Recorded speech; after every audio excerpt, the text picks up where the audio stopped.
Tener una fobia específica a algo significa padecer una reacción de miedo y pánico exagerado ante el estímulo que tanto nos atormenta. Según la psicología, las fobias se distinguen del miedo por ser respuestas desproporcionadas y sin un motivo aparente. A día de hoy, son muchas las personas que padecen de algún tipo de fobia específica. De hecho, son uno de los principales motivos de consulta en terapia.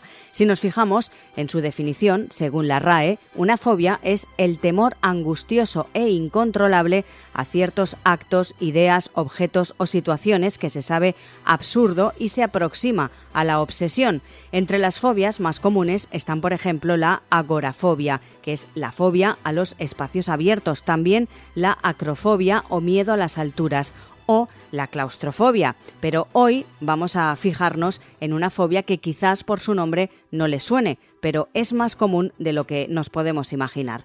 Hoy en Plaza al Día, la amaxofobia.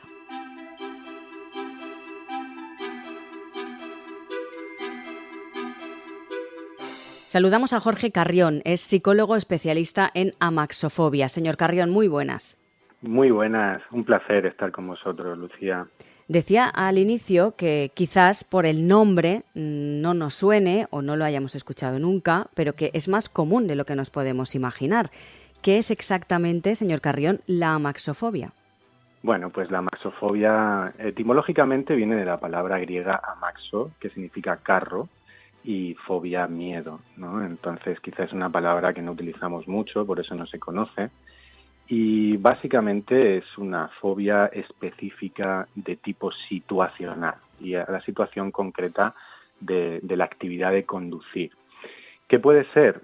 Miedo a conducir, miedo yendo de copiloto, miedo a aprender a conducir, puede limitar parcial o totalmente y tiene una serie de características o criterios para ser diagnosticada que hay que cumplir, ¿no? Es el padecer o sufrir esa ansiedad o miedo elevado y persistente a las situaciones relacionadas con la conducción, que ese miedo o ansiedad sea desproporcionada, es decir, que no se corresponda con el peligro real y que esas situaciones sean evitadas o se resiste activamente con ese miedo y esa ansiedad intensa mientras se conduce.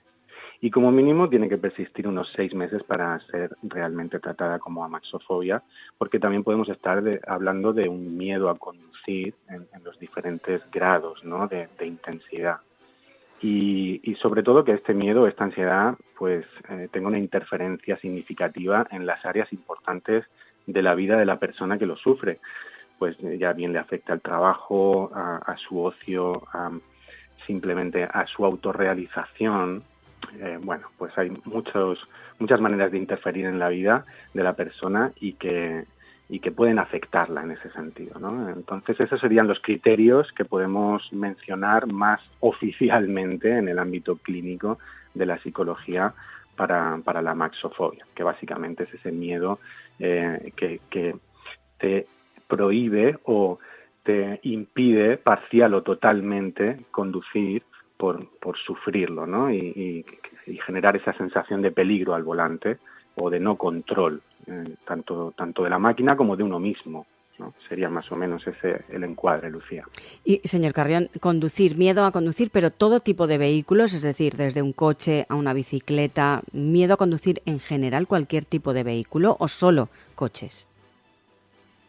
En principio podríamos meter cualquier tipo de vehículo. Es verdad que estadísticamente pasa sobre todo en los turismos, que son los más utilizados, pero yo he trabajado con choferes profesionales, por ejemplo, ¿no? Que en algún momento, fíjate, siendo profesionales, pues han sufrido de una respuesta intensa de ansiedad y han empezado a cogerle miedo a su trabajo, que es conducir.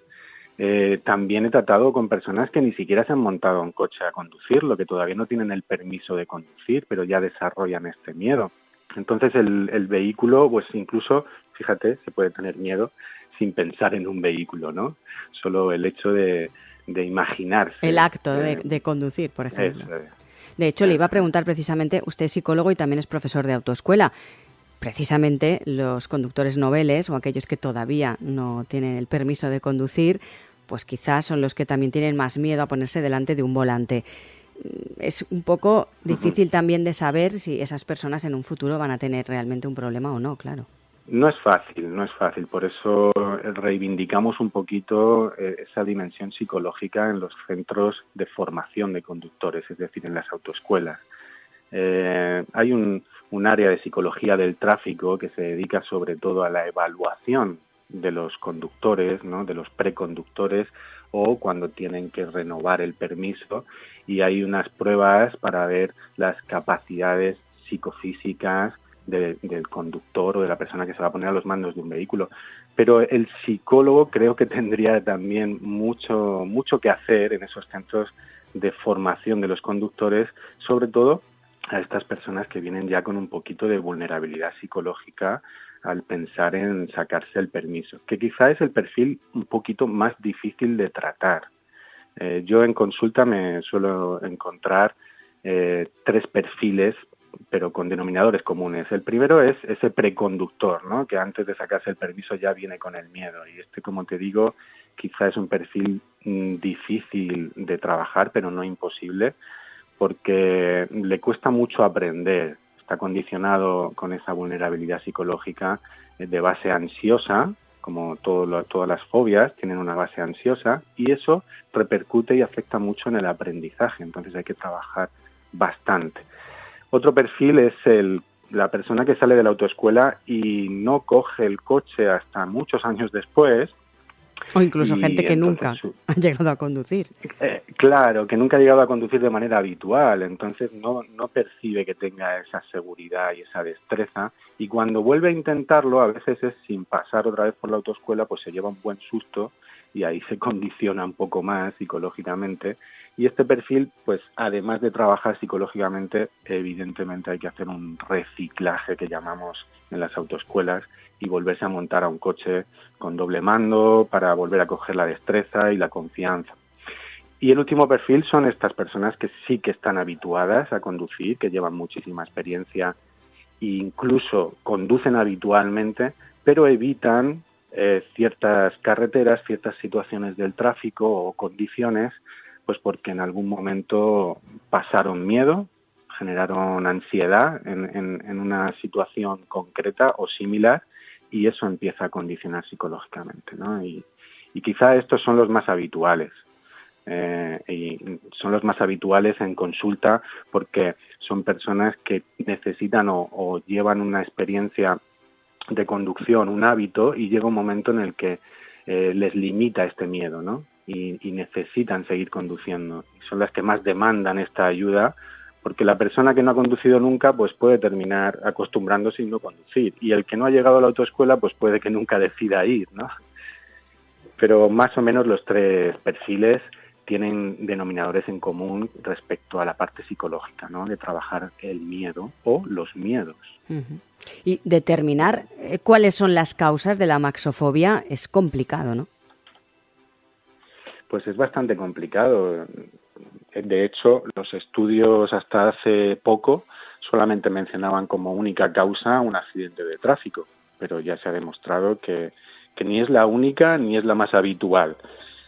Es muy habitual una base ansiosa, ¿no?, o un trastorno anterior de base ansiosa. Podría ser ansiedad generalizada, ansiedad social, agorafobia, o incluso el trastorno por estrés postraumático, que genera o bien un accidente o bien una respuesta muy intensa de ansiedad mientras conducimos. Esto también puede ser un estrés postraumático que condicione psicológicamente las próximas veces que nos ponemos al volante. Entonces, yo siempre digo lo mismo, que antes de saber, o sea, es importante saber los porqués, ¿no?, el origen y cómo se desarrolla y se mantiene un problema. Pero una vez que lo sabemos, hay que centrarse en qué punto estamos hoy con el tema de la conducción y qué podemos hacer a partir de ahora mismo para mejorar, ¿no?, y poder conducir lo antes posible. Entonces sí, los motivos son varios. Como usted dice, hay que saber el origen y atajarlo, pero ¿cuál es el tratamiento de la maxofobia? ¿Qué es lo que hace usted en consulta para que sus pacientes no vuelvan a tener ese miedo a conducir? Hay cosas que son bastante comunes en cualquier consulta a la hora de tratar los miedos o la ansiedad.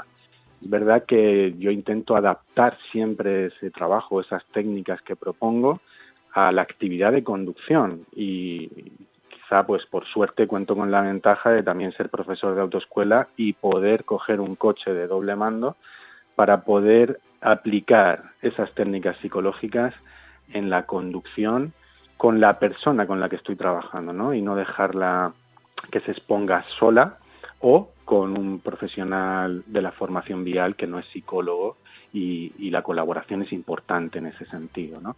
El tratamiento tiene que ver con el manejo emocional sobre todo de ese miedo irracional, la psicoeducación sobre este tema de cómo funciona el miedo, cómo funcionan los pensamientos distorsionados, ¿no? Los que no se corresponden a la realidad en cuanto a la catastrofización, al pensamiento polarizado, la generalización. Primero hay que psicoeducar a la persona para que entienda cómo funciona el miedo y luego darle las herramientas para gestionarlo. A nivel cognitivo, para transformar esos pensamientos distorsionados o incluso para manejar nuestro foco de atención, porque cuando la mente informa al cuerpo de una amenaza, nuestro foco de atención se estrecha y solamente ve esa amenaza, ¿eh? Y la persona se focaliza solo en los estímulos ansiosos. Y identificar este proceso y manejar bien nuestra atención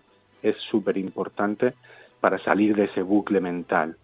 Evidentemente hay que dar también alguna técnica fisiológica. La respuesta de ansiedad está intrínseca en el miedo y unas técnicas para desactivar fisiológicamente esa tensión, ¿no?, muscular, esa taquicardia, esa sudoración, ese agarrotamiento o el bloqueo incluso, pues es muy importante también tener herramientas a nivel fisiológico. Y por último, nos quedaría ese nivel más conductual, que sería la exposición, el volver a conducir poco a poco, de manera gradual. Estas técnicas de exposición también tienen que ser supervisadas por un profesional y tienen su planificación y su planteamiento correcto. Y no hay que volver a conducir a lo loco, como se suele decir, aunque nos sintamos más fuertes, sino que hay que tener una exposición gradual, con una tasa alta de éxito, supervisando esas técnicas psicológicas a la hora de exponernos, porque definitivamente no se trata de exponernos a conducir, sino de exponernos al miedo a conducir, ¿no? Y gestionar ese miedo antes y durante la conducción. Uh-huh. Desde que una persona sabe o conoce que tiene amaxofobia y comienza un tratamiento, ¿cuánto tiempo es necesario para que supere esa fobia? Bueno, esto va a depender de muchos factores, pero si se puede trabajar de una manera más o menos constante, tanto a nivel de frecuencia de consultas, ¿no? Por ejemplo, una sesión a la semana, una sesión cada 15 días, y luego la persona puede trabajar de una manera también persistente y constante entre sesiones, pues la media puede ser 3 o 4 meses, aunque hay mucha variabilidad también, ¿no? Hay personas que enseguida entienden este proceso psicológico y qué cosas le pueden ayudar a superarlo y lo consiguen relativamente fácil. Y hay personas que por a lo mejor su idiosincrasia, sus características personales o experiencias previas o historial clínico incluso, pues hay que trabajar un poquito más. Pero con un buen trabajo, normalmente en 3, 4 meses podemos estar conduciendo sin la limitación del miedo. ¿Y podemos decir que hay un perfil, es decir, una determinada edad, ser mujer o ser hombre? ¿Hay gente que tiene más predisposición a padecer amaxofobia? Bueno, pues estadísticamente sí que podemos ver estudios que dicen que hay un perfil general, ¿no? Entre a lo mejor 30 y 50 años. Las personas que suelen pedir esta ayuda o acudir a consulta suelen ser mujeres, aunque estadísticamente se ha comprobado que está muy a la par, ¿no? En el género, en el 50% o 45-55 en cuanto a problemas de ansiedad y miedo a la hora de conducir. Solo que hay gente que sabe y aprende a vivir con ello, ¿no? Y hay gente que busca ayuda precisamente porque esa limitación es más grande. El perfil que llega a consulta pues suele ser también un perfil de unas posibilidades económicas relativamente medias o altas, porque en la seguridad social es difícil tratar estos temas, y al ir a lo privado, pues yo sé de mucha gente que no ha podido seguir un tratamiento por el coste que tiene. En general, es verdad que hay un perfil psicológico de base ansiosa o nerviosa, ¿no? De ese rasgo de personalidad un poquito más impulsivo o más nervioso, o incluso con una historial clínico de base ansioso-depresiva o ansiosa, ¿no? Que es también lo que influye en desarrollar este tipo de fobias. De hecho, bueno, pues ese estrés crónico que se puede desarrollar en algunas etapas de la vida, pues está muy asociado a desarrollar ansiedad en alguna situación. Entonces, bueno, si tuviéramos que hablar de un perfil muy general, sería eso, de 30 a 50 años y con un perfil psicológico pues más bien nervioso o impulsivo. Pero, evidentemente, hay personas de todo tipo. Te estoy hablando de un perfil muy general, ¿vale? No sé si es más frecuente, usted que está acostumbrado a tratar a personas con amaxofobia, ¿es más frecuente tener miedo a conducir en determinadas carreteras, como por ejemplo autovías, autopistas donde hay más tráfico, o carreteras secundarias? No sé, ¿hay alguno de este tipo de carreteras que da como más miedo conducir? Pues volvemos a lo mismo, ¿no? El miedo tiene tantas caras como personas que lo sufren, pero es verdad que sí que hay denominadores comunes, y bueno, pues en el perfil que te he comentado de la persona que no tiene nada o no ha consolidado nada la experiencia de la autoescuela y pasan muchos años, pues en general el miedo es más generalizado, valga la redundancia, ¿no? A casi todo, ¿no? Incluso a aparcar o a la ciudad o a la autopista, pues porque no han tenido esa consolidación del aprendizaje.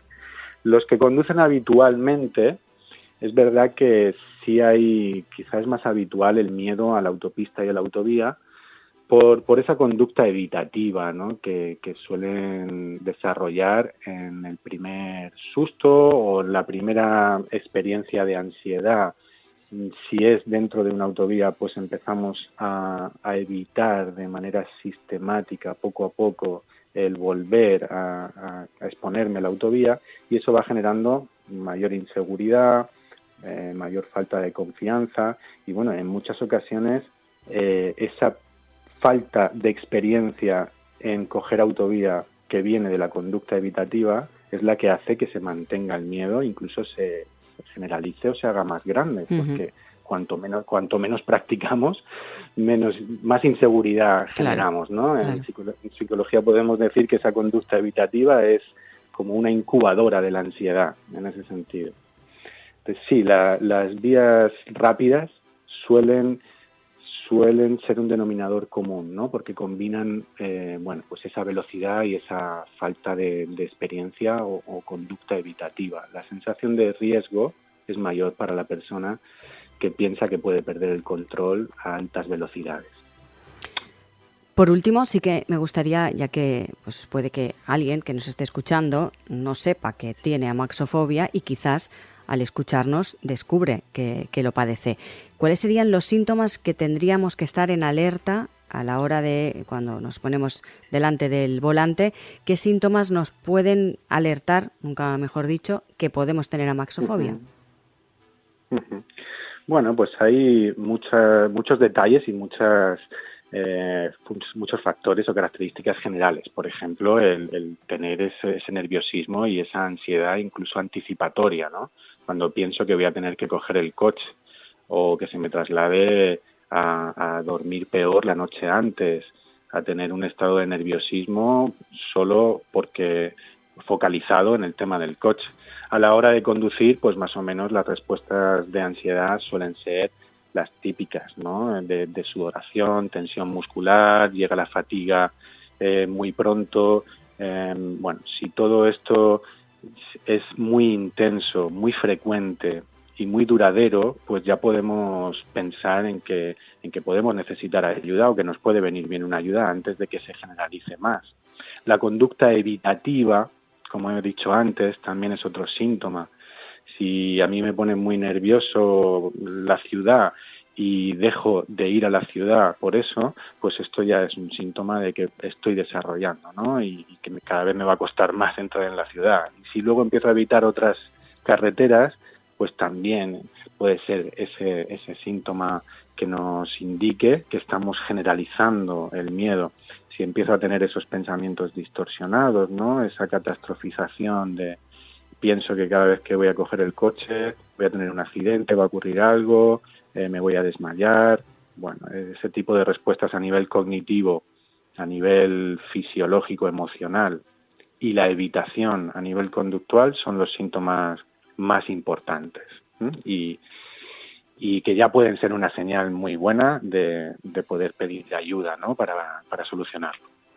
Y ya, ahora sí, por último, ¿qué consejos daría a aquellas personas que lo padecen y todavía no se han decidido a dar ese paso a pedir ayuda? Bueno, pues que si realmente esta sintomatología es más en la dimensión psicológica, que busquen primero una ayuda profesional en el ámbito de la psicología y que probablemente se tengan que apoyar en un reciclaje en un centro de formación de conductores, en una autoescuela, para combinar esos dos aspectos, ¿no? Al final, bueno, pues yo he tenido personas que me dicen que han ido a un psicólogo a tratar el miedo, pero que al final el psicólogo les dice que ahora tienen que practicar poco a poco ellas solas y no se atreven o incluso tienen algún problema, y personas que van a una autoescuela a coger clases de reciclaje cuando realmente tienen una vulnerabilidad psicológica que habría que tratar en consulta. Entonces, mi mayor consejo sería ese, que si realmente tenemos este tipo de problema con la conducción, que podamos ver a un especialista en psicología y, a ser posible, pues especializado en amaxofobia, o que colabore con un centro de formación o profesor de formación vial para que ese tratamiento sea lo más integral posible, ¿okay? Porque no se trata solamente de trabajar el miedo y no se trata solamente de volver a conducir. Hay que combinar las dos cosas y aprender a exponernos al miedo a conducir, como he dicho antes. Jorge Carrión, psicólogo especialista en amaxofobia y también, como hemos dicho antes, profesor de autoescuela. Gracias por acompañarnos. Un placer, Lucía.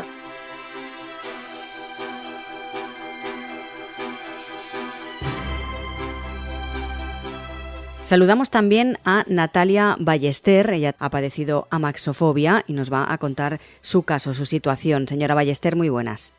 Hola, buenas. ¿Desde cuándo descubrió usted que padecía amaxofobia? Pues yo, tengo 33 años, me saqué el carnet con 20 y a priori todo iba normal. Yo me saqué el carnet a la primera, como mucha gente al principio iba insegura, y empecé a sumar pequeños problemillas en la conducción que me hacían ponerme más nerviosa. A lo mejor pisaba un bache, otro día tuve otro problema de Nobel, como se dice, de ponerme en dirección contraria cuando tenía que ir en otra dirección, en fin, cositas que poco a poco me hicieron aumentar el miedo, pensar que no valía para conducir, que se habían equivocado al darme el carnet. Empecé a no querer conducir, a no querer coger el coche. Me daba muchísima ansiedad el pensar simplemente en tener que ir a un sitio y tener que estar montada. Y así empecé a darme cuenta de que yo tenía un problema con la conducción y de que me acababa de sacar el carnet y no estaba disfrutando como muchos otros disfrutaban el decir, ya tengo el carnet, ya puedo irme aquí, puedo irme allí. No lo disfrutaba. ¿Y cuándo decidió pedir ayuda para superar esa fobia? Pasaron años, yo lo que te estoy contando fue hace 12, yo conduje muy poquito desde que me saqué el carnet. La fobia, me negué a coger el coche directamente. Empecé poniendo excusas del tipo, es que no llevo el zapato adecuado para los mandos, o es que hoy me duele la cabeza y me da cosa coger el coche, o en fin, diferentes cosas que al final, el día a día tampoco necesitaba yo el coche a diario. Y llegó un momento en el que dije, no voy a coger más el coche, y me estuve 10 años así. ¿Y a día de hoy ha vuelto a conducir? Sí, 10 años después me surgió, hace 2 años me surgió un trabajo en el que tenía que coger, porque claro, por no haber conducido he perdido muchos trabajos, no he podido ir a un montón de sitios, era capaz de irme en autobús 2 horas a un destino en el que a lo mejor en coche tardaba 20 minutos, haciendo transbordo, pidiéndole favores a la gente. ¿Qué pasa? Que llega un momento ya con mi segundo hijo en el que me doy cuenta de que o hago las cosas o hago las cosas, de que no puede ser que, además, ya te digo, me surge un trabajo y no había combinación de autobuses posible. Digo, ¿y ahora qué? Empecé a pensar también en si alguna vez pasaba alguna urgencia y me tenía que ir, y dije, mira, esto tengo que solucionarlo ya. Me puse a mirar por internet, vi que se trataba de amaxofobia como tal, porque ya te digo, yo nada más pensar en tocar las llaves del coche me entraban los 7 males, y me puse a buscar y vi que había un chico en Murcia que lo trataba con una autoescuela, Jorge, y dije, pues voy a ponerme, di el paso, me costó, dije, venga, voy a dar el paso, di el paso, hablé con él y empecé con él terapia directamente, primero en el coche con la autoescuela doble mando, luego con el mío, además un antes y un después. Gracias a la terapia, la verdad que me ha hecho de ser una persona de depender de todo el mundo a ser totalmente independiente, y ya en todos los factores, o sea, es que me ha mejorado en todo. ¿Y usted conocía la amaxofobia antes de saber que la padecía? ¿Había oído hablar alguna vez de ella? Al principio no, al principio simplemente pensaba, mira, esto es pues nada, que te da miedo conducir, o que te faltan tablas, lo mismo la gente te suele decir, eso no es nada, si eso te coges el coche y te vas tú sola.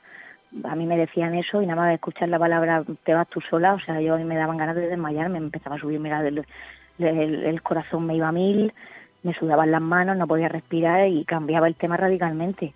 Y no conocía el término hasta que un poquito más adelante, sí que es verdad que años después lo vi, no sé si fue en la tele o en internet, pero no decidí tratarme aún así viendo el tema. Dije, sí, esto es lo que yo tengo, ya está. Fue a raíz de la necesidad del trabajo, de pensar también en mi hijo, en una urgencia que yo tuviera que hacer, lo que me hizo dar el paso y darme cuenta de que realmente lo que tenía era amaxofobia y que tenía que tratarla, que no había otra forma de superarla. Por suerte, como nos estás comentando, ya lo has superado gracias a esa terapia. ¿Qué consejos darías a gente que nos puede estar escuchando y quizás no se atreva a dar ese paso de pedir ayuda, o que quizás no ha descubierto todavía que padece amaxofobia? Pues yo ahora puedo decir que me gusta conducir, además lo disfruto, que soy capaz de hacer mis propios planes, que ya no solo a nivel de independencia con el coche, sino que me ha subido la autoestima y la moral en un montonazo de cosas. Para mí ha sido un antes y un después, y parece una tontería el decir, coger, mira, y decir, pues no conduzco. Pero si no conduces por miedo, ese miedo se puede superar. Ese miedo, gracias, ya te digo, si vas a terapia, si te dan unos tips, si te dan unos consejos para tratar la ansiedad, para visualizar los objetivos que tienes. Si además cuentas, yo tuve la suerte, porque ya te digo, mi profesor, un amigo que desde el primer momento te trata con cariño, que te enseña las cosas bien, te dice cómo canalizar esa ansiedad, te ayuda, en fin, que quien necesite o quien piense que pueda tener un problema, que no se lo piense, que acuda a un profesional, porque hay un antes y un después. Aunque parezca una tontería en lo que digo, hay un antes y un después entre ser capaz de conducir por ti mismo a dejar que el miedo te coma. Natalia Ballester, gracias por estar hoy con nosotros y sobre todo por darnos a conocer tu caso y la esperanza que se puede superar y se puede llevar una vida completamente normal. Por supuesto. Muchísimas gracias a vosotros por dar visibilidad a este tema, que muchas veces a la gente nos da vergüenza, porque es por eso por lo que muchos no van a terapia o por lo que muchos no preguntan, por vergüenza. Y si puedo ayudar en algo, pues la verdad que me gustaría mucho.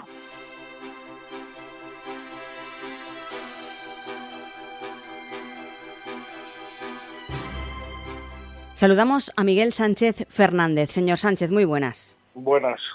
Cuéntenos por qué usted padece amaxofobia, ya hemos descubierto en qué consiste, y cuéntenos un poco cómo descubrió que padecía amaxofobia y desde cuándo. Pues lo descubrí después de 25 años conduciendo largas distancias debido a mi profesión. Pues en una ocasión en la autovía pues me puse a adelantar un camión y mientras estaba adelantando el camión puso los intermitentes como para cambiar de carril y literalmente tuve como un ataque de pánico al volante. Pude controlar el coche perfectamente, lo único que empecé a temblar, las piernas me temblaban, los brazos, la boca se me secó. Cuando logré adelantar al camión, porque no ocurrió nada en realidad, pues tuve que parar en la primera hora de descanso y con mucho nerviosismo. Y bueno, ese fue el comienzo. Ya a partir de entonces, en autovía, los camiones eran un problema.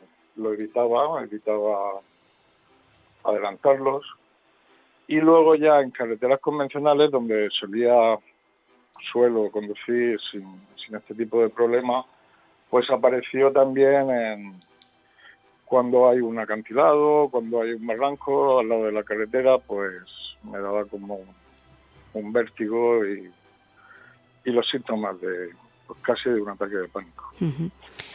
¿A día de hoy sigue conduciendo? Nunca, a pesar de este problema, lo recomiendo a todo el mundo si lo padece, nunca hay que dejar de conducir. Porque muchas veces he estado a punto de tirar la toalla, decir no cojo más el coche, lo vendo. Pero dentro de mí había como una fuerza que decía no, tú vas a seguir conduciendo. Porque para mí dejar de conducir es privarme de toda mi libertad. Claro. De todas maneras, señor Sánchez, ¿cuándo descubre que es amaxofobia? ¿Había oído hablar alguna vez de ella? Sí, lo leí un artículo en el periódico hace 2 años. Bueno, pues hace 2 años, no lo he dicho antes, o sea, yo he padecido ese problema pues durante 7 años, desde el 2015. Y hace 2 años, pues, leí en el periódico un artículo sobre amaxofobia, no sabía que tenía un nombre, lo que yo sentía, y empecé a leer varios artículos en internet, pero bueno, el problema no remitía. Y al final lo que sí consideré, después de el verano pasado, después de un episodio en el que había pasajeros en el coche y notaron lo nervioso que me ponía, pues ya decidí pedir ayuda. El tratamiento consistía en cuestionar pues, todos los pensamientos que estaban detrás de conducir. Y bueno, pues aparte de una entrevista sobre tu vida personal, tus recuerdos, tu actitud ante el volante, si has tenido algún tipo de trauma al volante, etcétera, pues el tratamiento consistía básicamente en cuestionar los pensamientos que me producían esa ansiedad. Pues llegó un día en que dejé de sentir ese miedo a conducir. Pues le agradecemos muchísimo que nos haya contado su caso, también nos alegramos de que esté mejor, que lo haya superado. Pues Miguel Sánchez, como digo, reitero, gracias por contarnos su caso. Muchas gracias a vosotros.